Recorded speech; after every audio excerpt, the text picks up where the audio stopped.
Breaking news. Telangana జిల్లాలలో రైతులు ఆందోళన కొనసాగుతూనే ఉంది. రుణమాఫీ కోసం రుణమాఫీ కాలేదు అంటూ పలు జిల్లాలలో రైతులు నిరసనలు వ్యక్తం చేస్తున్నారు.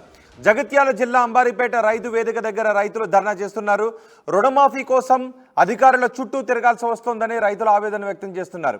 అటు పాలకుర్తి నియోజకవర్గం దేవరొప్పల మండలం సింగరాజుపల్లి ఏపీజీవీబీ ముందు రైతులు ధర్నా చేశారు.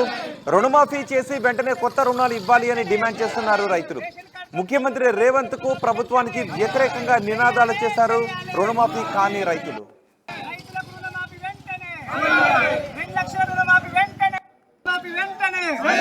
రైతులందరికీ 2 లక్షల రుణమాఫీ వెంటనే, లేకుండా రుణమాఫీ వెంటనే, రేషన్ కార్డుతో సంబంధం లేకుండా రుణమాఫీ వెంటనే. రాజేశ్వరిని నా భర్త గులవాడి 20 ఏండ్లు అవుతుంది. నేను 80,000 అప్పు తీసుకున్నా. 2020లో తీసుకున్నా. 2020లో అప్పు తీసుకున్నా 80,000. 80,000 వీడికి 3వ తాప చూసినా అందులో పేరు వచ్చేది లేదు. ఆ బ్యాంకుల పొంటి తిరిగితే అందులో పట్టించుకుంటలేరు. రాలేదని నన్ను వెళ్ళగొడతాను. ఈ అప్పు 80,000 అప్పు సారి వీడికి 3 సార్లు తిరిగి వచ్చిన. దయచేసి మాకు 2 లక్షలకు లోపల అన్నావు, అవి ఇచ్చి మాకు న్యాయం చేయాలి. నేను గత 3 సంవత్సరాల క్రితం 10,000 రూపాయలు నాకున్న 9 గుంటల భూమిని పెట్టి అగ్రికల్చర్ కింద లోన్ తీసుకున్నా. ఆ తీసుకున్న దానికి మధ్యలో ఈ రుణమాఫీ అనేది వస్తుంది అన్నాక నేను ఆ లోన్ కట్టలే. లోన్ కట్టకుండా నువ్వు ఆ ఇంట్రెస్ట్ కడితేనే నీకు లోన్ మాఫీ చేస్తాను, లేకుండా లేదని బ్యాంక్ వాళ్ళు అంటే ఆ 3,244 రూపాయలు ఇంట్రెస్ట్ కట్టి ఆ లోన్ అట్లనే ఉంచుకుంటే ఇప్పటికీ నాకు లోన్ మాఫీ కాలేదు. మళ్ళీ ఈ బ్యాంకు పోతేనేమో అగ్రికల్చర్ ఆఫీస్ దగ్గర పోమంటారు, ఆడికి పోతేనేమో బ్యాంకు వాళ్ళ దగ్గర పోమంటారు. బ్యాంకు నుంచి స్టేట్మెంట్ తీసుకురమ్మంటారు. ఇక బ్యాంకు నుంచి స్టేట్మెంట్ కూడా తీసుకొచ్చిన ఆయనకు ఉన్నదాన్ని దాని కింద ఆ బ్యాంకు పాస్ పుస్తకం జిరాక్సు, ఈ ఆధార్ కార్డు అన్నీ సబ్మిట్ చేసినా వాళ్ళు ఇప్పటివరకు లేదు. అంటే వాళ్ళు ఇస్తానది 2 లక్షలు. ఈ 10,000కు ఇచ్చే నెల రోజులు అవుతుంది. ఈ నెల రోజుల నుంచి 10,000 దిక్కులేవు. ఈ 2 లక్షలు ఇస్తారంటే నానొట్టినా చేస్తున్నట్టే కనబడుతుంది. ఈ 10,000 కోసం నేను ఇప్పటికి 15 రోజుల నుంచి తిరుగుతున్నా బ్యాంకుల చుట్టూ, ఆఫీసుల చుట్టూ.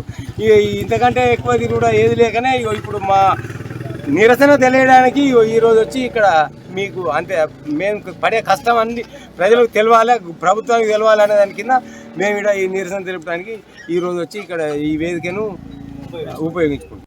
పాస్బుక్ పుట్టినప్పుడు ఒక చెక్కు వచ్చింది. అయితే 17,000 రూపాయలు.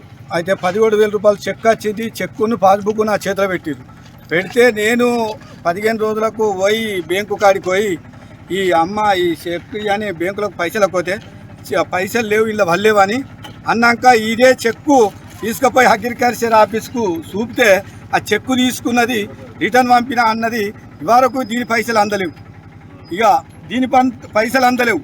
అయితే ఇది 1,30,000 ఉన్నాయి బ్యాంకు శ్రీనివాస స్థానంలో బ్యాంకులో. అయితే ఇండ్లు ఉన్నాయి అని ఇగో ఇది 1,30,000 కూడా ఆపిర్రు, అవి కూడా రాలేవు. అయితే ఇది ఆఫీసర్ల దగ్గర కొద్దిగా చీకటి పోరాటం ఉన్నది. వాళ్ళు కరెక్ట్ పనిచేయాలి. 10,000 20,000 లక్షల్లో ఎందుకు రాలేవు? ఈ ఆఫీసర్లు చక్క వంపకనా, వీళ్ళు పని చక్క చేయకనా, వాళ్ళ దగ్గర నేరం పోయిందో ఇది ఒక్కటి ఇన్క్వైరీ చేయాలని చెప్పి దయచేసి ప్రజాప్రతినిధులకు ఇస్తున్నా.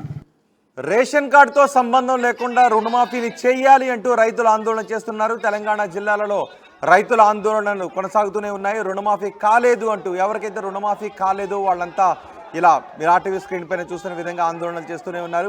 రేషన్ కార్డుతో సంబంధం లేకుండా ఇచ్చిన మాట ప్రకారం రుణమాఫీ చేసి కొత్త రుణాలు ఇవ్వాలి అని డిమాండ్ చేస్తున్నారు. రైతు రుణమాఫీ గురించి ఎర్రబెల్లి దయాకర్ కూడా మాట్లాడారు. ఆయన ఏం మాట్లాడారు చూద్దాం. 9వ తారీఖు నాడు రుణమాఫీ చేసేస్తా అని చెప్పాడు. ఓట్లు పెట్టుకున్నాడు, ఎన్ని పెట్టుకున్నాడు. ఆగస్టు 15వ తారీఖు నాడు చేయకపోతే ఇక నా మీద నమ్మకపోతే మీరు గుళ్ళ మీద ఒట్టు పెట్టుకుంటా అని మన భద్రకాళి, యాదగిరి గుట్ట మొత్తం దేవుళ్ళ ఎక్కడి పోతే దేవుళ్ళ మీద ప్రమాణం చేసి 36,000 కోట్లు మాఫీ చేస్తాడని మాటిచ్చిండు. మాఫీ కాకపోతే దేనికంటే దానికి ఉంటారని కూడా చెప్పిండు. పాప హరీష్ రావు గారు కూడా ముందరికి వచ్చి సరే రైతుల కోసం నేను కూడా త్యాగం చేస్తానే, నువ్వు 36,000 కోట్లు మాఫీ చేసి 6 గ్యారెంటీ చేస్తే నేను కూడా రిజైన్ చేసి రాజకీయాలను చూపుకుంటా అన్నాడు. సరే 6 గ్యారెంటీలు పక్కకు పెట్టు, ఈ రుణమాఫీ 36,000 కోట్లు చేస్తానని మాఫీ చేస్తానని మాట ఇచ్చిండు. సరే, మొదట 46,000 కోట్లని లెక్కలు తీసిండు ఎలక్షన్ల ముందు. ఆఖరికి మళ్ళా ఎలక్షన్లు అయిపోయాక 36,000 కోట్లను తీసిండు లెక్కలు తగ్గించి. సరే, 36,000 కోట్లైనా వస్తే బాగానే ఉంటుందని మనం అందరం 36,000 కోట్ల నుంచి తీసేసి క్యాబినెట్ లో 33,000 కోట్లకు తగ్గించండు. మళ్ళీ క్యాబినెట్ మీటింగ్ లో మళ్ళా బడ్జెట్ లోపల 26 కోట్లు పెట్టిండు తగ్గించి. 26 కోట్లన్నా అయితే అని ఆశపడ్డాం. మళ్ళా ఆగస్టు 15వ తారీఖు నాడు ఖమ్మంలో మీటింగ్ పెట్టి మొత్తం రైతులందరూ క్లోజ్ చేసిన లెక్క తీస్తే 17,000 కోట్లే. అవన్నీ రైతు బంధు బాపతి అన్ని అటు మార్చాలి. 17,000 కోట్లు రైతు బంధు అటు పెట్టేసి మాఫీ చేసినా అని సంబరాలు చేసుకున్నాడు. నువ్వు ఆగస్టు 15వ తారీఖు నాడు చేస్తున్నాని మొత్తం క్లోజ్ చేసినావని దుకాణం పెట్టి సంబరాలు చేసుకున్నవే. మరి ఈరోజు సగం మందికి కాలేదు. మళ్ళీ ఏమంటాడు ఆయనే, హరీష్ రావు రిజైన్ చేయని మళ్ళీ హరీష్ రావు నువ్వే మాఫీ చేస్తానని చెప్పి క్లోజ్ చేసినావని చెప్పి ఇప్పుడేమంటారు మళ్ళీ ఇంకా అక్కడక్కడ కొద్దిగా మిగిలిపోయాయి. అక్కడిక్కడే మిగిలిపోయినాయి. అవి కూడా అప్లికేషన్లు చేసుకుంటా అంటే పాపం 2 లక్షలు దాటిన వాళ్ళ అంతా బ్యాంకులో చుట్టూ తిరిగి మిగతా అమౌంట్ కట్టారు. అది కట్టిన తర్వాత కూడా ఏం రెస్పాన్స్ లేదు. పాపం ఇప్పుడు ఆ బంగారం పెట్టి తెచ్చి పెట్టిన శంకరాజపల్లి అని అందరు అప్పులు తీసుకొచ్చి పెట్టారు. నేను ఒక్కటే అంటున్నా, నిన్ను వదిలిపెట్టే ముచ్చటే లేదు. నేను కూడా చెప్తున్నా, హరీష్ రావు గారు కానీ, కేటీఆర్ గారు కానీ, కేసీఆర్ గారు కానీ మేము నిన్ను వదిలిపెట్టే ముచ్చట్లేదు. రైతులందరికీ రుణమాఫీ అయ్యే వరకు వదిలిపెట్టేది లేదు. నేను ఒక్కటే చెప్తున్నా, నేను ఇప్పటికి 8 నెలల నుంచి సైలెంట్గానే ఉన్నా. నేను రైతుల కోసం ఈ దేవరూపుల మండలం పాలకుర్తి నియోజకవర్గంలో కేసీఆర్ నాయకత్వంలో ఎన్నో చేశాం. ఏందండి, 5 ఏళ్ల కింద 10 ఏళ్ల కింద మనకు దేవరూపుల చుక్క నీళ్లుండేనా? 10 ఏళ్ళు నా 50 ఏళ్ళు మీరు కాంగ్రెస్ పార్టీ వెళ్ళిందే ఏమన్నా పట్టించుకున్నారా? ఆ బాగు పట్టించుకున్నారా? ఎప్పుడన్నా గోదావరి నీళ్ళు తీసుకొచ్చి బాగులో పోసి ఎండాకాలంలో చెర్లు నింపింది దయన్న కాదా? కేసీఆర్ కాదా?